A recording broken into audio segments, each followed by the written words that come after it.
आता बघूया टॉप 9 अधिवेशनासंदर्भातल्या घडामोडी।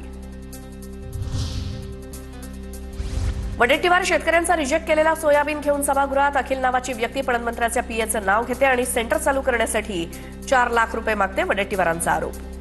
बघा, मी तुमच्या पुढे रिजेक्ट झालेला सोयाबीन पाठवतोय। रिजेक्ट झालेला या सोयाबीनची प्रत पहा तुम्ही, शेतकरी वाचेल की नाही। अध्यक्ष महोदय, फार गंभीर आहे।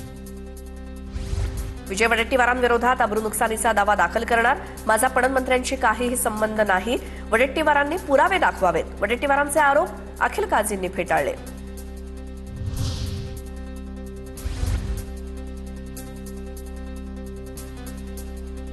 तर मंत्री सभागृहात येत नसतील तर त्यांच्यावर बिबटे सोडा असं सुधीर मुनगंटीवार म्हणालेत। मंत्र्यांच्या सभागृहातील गैरहजेरीवरनं भाजपा आमदार सुधीर मुनगंटीवार आक्रमक। भाजपा आमदार सुधीर मुनगंटीवारांनी सरकारचीच खरडपट्टी केली। मंत्री महोदय आणण्याची जबाबदारी आमची नाहीये, तुमची आहे। मंत्री महोदय आणण्याची जबाबदारी। आता सभागृहात आमदार उपस्थित असताना मंत्री आगा नाही तर बिबट सोडा त्याच्यावर। सभागृहात बोलताना मंत्री उपस्थित नसतात। एकनाथ शिंदेंनी मंत्र्यांना बसायला सांगितलंय, ते डोळ्यात डोळे घालून बोलायला तयार नाहीत। आदित्य ठाकरेंचा निशाणा, तर आम्ही तिथे वाघ आहोत ना, बिबटे कशाला पाहिजेत असा हिट टोला।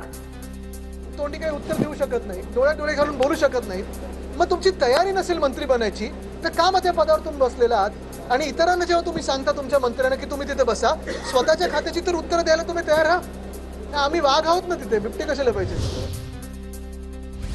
आमदार रवी राणांच्या घरी 4 ते 5 बिबटे ठेवले पाहिजेत। 4-5 बिबटे ठेवले पाहिजेत। आधी बिबटे पाळा, मग इतरांना अनुभव सांगा। रवी राणांनी केलेल्या वक्तव्यावरनं विजय वडेट्टीवारांचा खोचक टोला। पहिले रवी राणाच्याच घरी 4-5 बिबटे ठेवले पाहिजेत आणि त्याला सांगितलं पाहिजे की तू आणि तुझ्या फॅमिलीनी मिळून जेवढे मेंबर असतील सगळ्यांनी एक एक बिबट्या पोसा आणि त्यानंतर मग दुसऱ्याला अनुभव सांगा। राणांसारखे आमदार महाराष्ट्राची वाट लावणार, तर आमदार सोनावणे बिबट्याच्या वेशात आल्यावरून हिवाळी अधिवेशनाला फॅशन शो म्हणायचं का? दमानी यांचा निशाणा, तर दमानी यांनी 8 दिवस जुन्नरमध्ये मुक्काम करावा। फॅशन शो की गरज ते समजेल, सोनावणेंचं प्रत्युत्तर। एक आमदार तर ते तिथे जाऊन म्हणतात की आपण त्यांना पाळीव प्राण्यांचा दर्जा दिला पाहिजे। इतकी बुद्धिमत्ता असलेले जर आपले आमदार तिथे अधिवेशनात पोचले तर महाराष्ट्राची विल्हेवाट लागल्याशिवाय होणार नाहीये। एक 8 दिवस मुक्काम करा जुन्नर तालुक्यामध्ये, आपण परिस्थिती समजून घेऊ आणि मग हा फॅशन शो होता, काही गरज होती हे फक्त मला एकदा सांगा। मुंबईत मनसेला काँग्रेससोबत घ्यायचं की नाही याचा निर्णय अद्याप झालेला नाही। काँग्रेस नेते नाना पटोले यांची प्रतिक्रिया। राज्यात महायुती विरोधात लोकांमध्ये असंतोष असल्याचा दावा। मनसेला सोबत घ्यायला तयार आहे मुंबईत तुम्ही की तोच निर्णय आहे जो झाला? काय बोललाय की अजून आमची त्याची चर्चा झाली नाही, त्याच्यावर आता मी कुठली प्रतिक्रिया देणार नाही। आदित्य ठाकरेंना एकनाथ शिंदेंनी बाळकडू दिलंय। आदित्य ठाकरेंनी तारतम्य बाळगून बोललं पाहिजे। प्रताप सरनाईकांचं प्रत्युत्तर। एकनाथ शिंदेंनी लाज बाळगून टीका करायला हवी। आदित्य ठाकरेंनी केली होती टीका।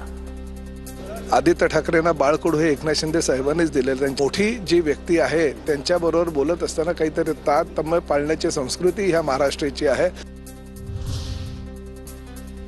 विधान भवनातील राणा प्रकरणी अहवाल सादर। पडळकर आणि आव्हाड समर्थक सर्जेराव टकले आणि नितीन देशमुख यांना 2029 पर्यंत विधिमंडळात येण्यास बंदी।